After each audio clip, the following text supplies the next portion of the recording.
Final score, Memphis 90, Florida Atlantic 62. It was a beatdown in Boca. Bennett, you were nervous yesterday. I saw it on your face. Yeah. I saw it on your face. You were nervous yesterday. I said, don't be nervous. The Tigers are good. Yep. The Owls are not. Dusty May ain't walking through that door. I think Memphis wins tonight comfortably and wins the AAC by multiple games and cruises into the NCAA tournament. And obviously I can't guarantee the future, but first impression in the AAC, it was a nice one, a beatdown in Boca. Yeah, and I mean, dude, first off, that was a really impressive win. I mean, I don't think that FAU team's probably not very good, right, but that was a packed house, and it's obviously a smaller gym, but they're right on top of you. You know, they were excited about that game. I think it was the first ranked opponent to come in there in a long time.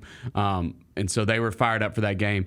And the Tigers, just when they came out and got up 10 early, it was just, I mean, they took the air out of the building, right? Like those fans could never get back into the game, and it just worked out perfectly for them the way that they attacked that thing to start the game. Well, it's huge to anytime you're on a road in anything that could resemble a hostile environment to try to get the crowd out of it. Yeah. Any coach will tell you that. Yeah. Like there's a massive difference in the game if you go up 8-0 as opposed to go down 8-0. Yeah. You go down 8-0, call a timeout, settle down. They're in it.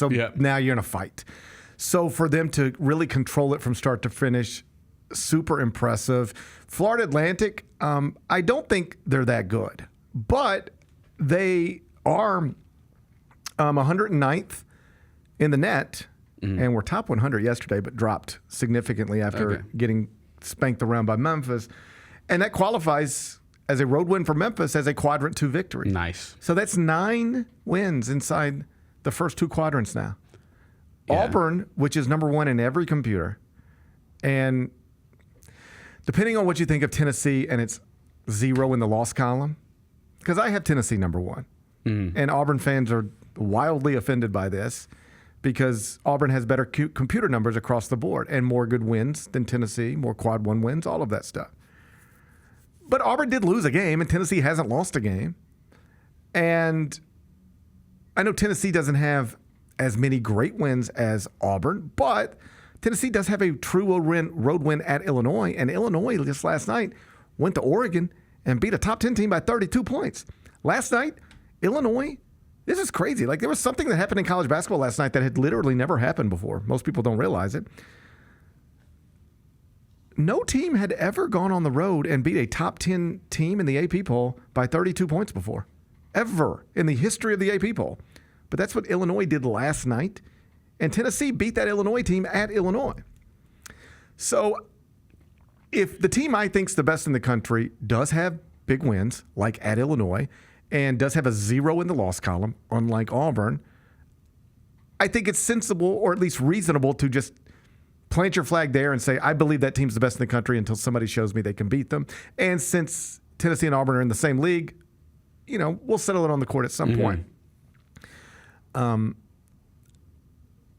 So I would have Tennessee at number 1. The computers have Auburn. Debate it however you want to. Here's my point. Right now, Memphis has 9 wins in the first 2 quadrants. Nobody else has more than 6.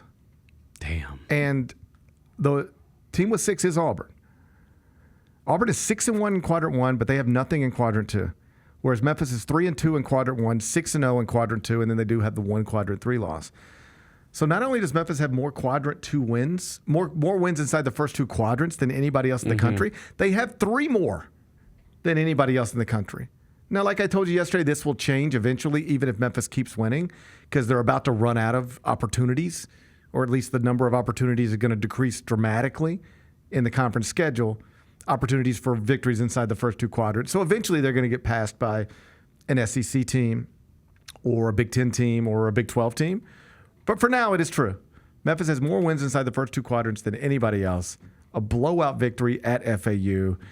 Up to number 30 now in the net. They jumped from 42 to 30 because of that 28-point win. So it's all good stuff. You just hope now they, keep it between the lines. Don't give anything back. Don't suffer another Arkansas State type defeat. You've got the 1 quadrant 3 victory. You don't want to turn that into 2. Right now, you're the only team in the AP poll that has a quadrant 3 loss. Your next game is Sunday. North Texas inside FedEx Forum. That is a quadrant 3 situation.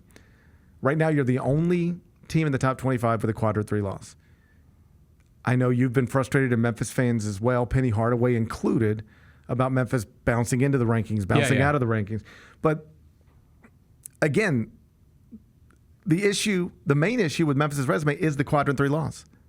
Right now, if you go take the top 25, they are the only team with a quadrant 3 loss. And if they don't win on Sunday, they'll have 2.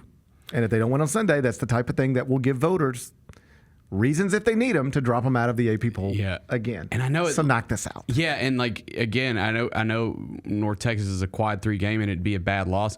It also, the weirdness about it in this league is it might be your only chance for a long time for a decent win. Like later on in the season, that could actually look like an okay win because they're probably going to be good in the American. Hope so. Maybe, right? You know what I mean? I mean, right now the problem is like nobody is good in the American. North Texas is the highest ranked team besides Memphis in the American, according to the net, and they're at 76. So right now Memphis is 46 spots better than everybody else in the AAC. Yeah. You just got to win the league. You got to run through it. And it's not like this. On one hand, you go, it's easy because you are better than everybody else, but there's a lot of pressure on you when you have to win every game.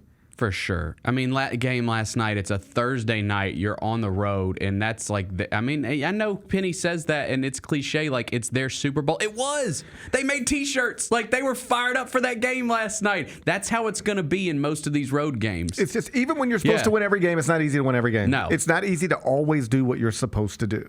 You see it in football, right? Like, is Alabama supposed to beat Oklahoma? Yeah. Is Ole Miss supposed to beat Florida? Yeah. You know, people lose games they're not supposed to lose. That's right. The problem is when you lose them in the AAC, they are devastating because they're probably going to be quadrant 3 and quadrant 4. Yeah. You know, in the football side of things, we don't have the quadrants, and so we don't focus on quadrant 3 and quadrant 4. But in basketball, this is a big thing that is a massive topic of conversation heading into Selection Sunday and in that committee room, and you just can't have too many of the bad ones. Right now, Memphis has enough good ones to offset the bad one, but the opportunity to get the good ones is basically over. Now all you got a chance is to get bad ones, and you got to try to avoid them. They avoided one last night. Let's hope they do it again on Sunday. The Gary Parrish Show, live weekdays at 10 a.m.